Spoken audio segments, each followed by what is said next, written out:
नमस्कार दोस्तों, welcome to our YouTube channel. दोस्तों, आज हम बात करेंगे द्रौपदी की। 5 पति होने के बाद भी द्रौपदी को सती क्यों माना जाता है, जानेंगे इस वीडियो में। बने रहिए हमारे साथ। द्रौपदी द्रौपदी की ये कहानी, जो कि महाभारत में भी इसका जिक्र नहीं है, एक ऐसी कहानी है जो द्रौपदी का पूरा चरित्र ही बदल देती है। द्रौपदी को हम मानते हैं कि इनके 5 पति हैं, तो 5 पति होने के बाद कैसे कोई स्त्री सती कही जा सकती है। साथ ही हम ये भी जानेंगे कि क्यों पांचों पांडव दर दर भटकते रहे, क्यों उनके सामने उनकी पत्नी का ऐसा अपमान हुआ। और इसके साथ साथ हम कर्ण के बारे में भी थोड़ा जानेंगे कि कर्ण क्यों इतने अपने जीवन में हताश रहे, क्यों उनको कभी न्याय नहीं मिला। इस कथा का वर्णन महाभारत में नहीं मिलता, लेकिन मार्कंडेय पुराण में इसका पूरा वर्णन है। तो हम शुरू करते हैं गौतम ऋषि और अहिल्या की कहानी से।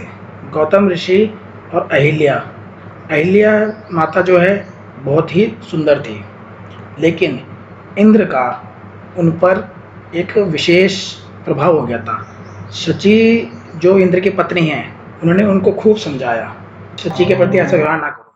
पर उन्होंने सूर्य की मदद से एक ऐसी योजना बनाई कि वह सती को, जब वो अपने पति के साथ सो रही थी, कि उनके साथ वह अपने मन की इच्छा पूरी कर सके, उनके साथ गलत व्यवहार कर सके।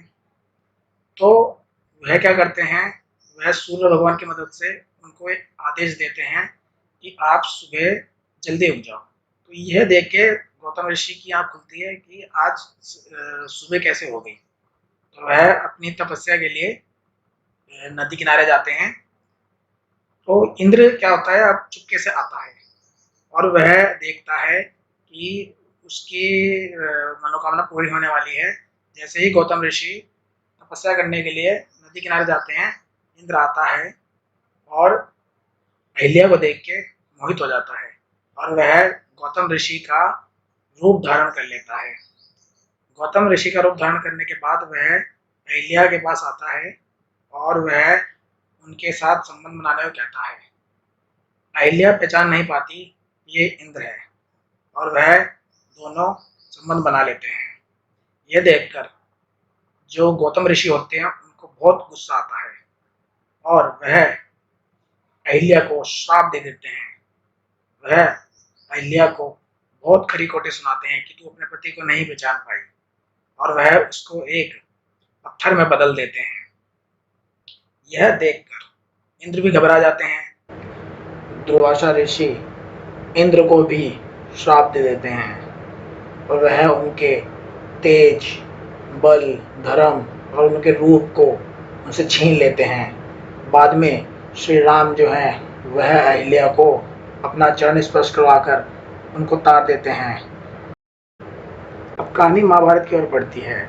सूर्य भगवान ने क्योंकि इंद्र का गलत काम में साथ दिया था, इसलिए वह अपने अंश को कर्ण के रूप में कुंती को प्रदान करते हैं और कर्ण शुरुआत में ही अपने माता के द्वारा त्याग दिए जाते हैं। और ऐसी जो इंद्र का धर्म था वह यमराज के पास था, तो यमराज जी वह ही इंद्र के जो धर्म का अंश होता है वह कुंती को पुत्र के रूप में प्रदान करते हैं। इसी तरह जो इंद्र का बल था वह बल वायु देवता के पास था, और जब कुंती वायु देवता का आह्वान करती है तो इंद्र का वही बल पुत्र के रूप में वह कुंती को प्रदान करते हैं, जो कि भीम कहलाते हैं। तो इस प्रकार युधिष्ठिर और भीम की उत्पत्ति हुई। अब इंद्र स्वयं अपने अंश से, जो इंद्र का अंश था, अर्जुन के रूप में कुंती के पुत्र के रूप में पैदा होते हैं। और जो इंद्र का स्वास्थ्य और इंद्र का जो सौंदर्य यानी रूप होता है वह नकुल और सहदेव के रूप में माद्री को पुत्र के रूप में प्राप्त होते हैं। तो इसी प्रकार जो इंद्र है वो 5 पार्ट में डिवाइड हो जाते हैं, और जो शची होती है वह द्रौपदी का ही अवतार होती है, क्योंकि वह यज्ञ से जन्म लेती है, आग से जन्म होती है।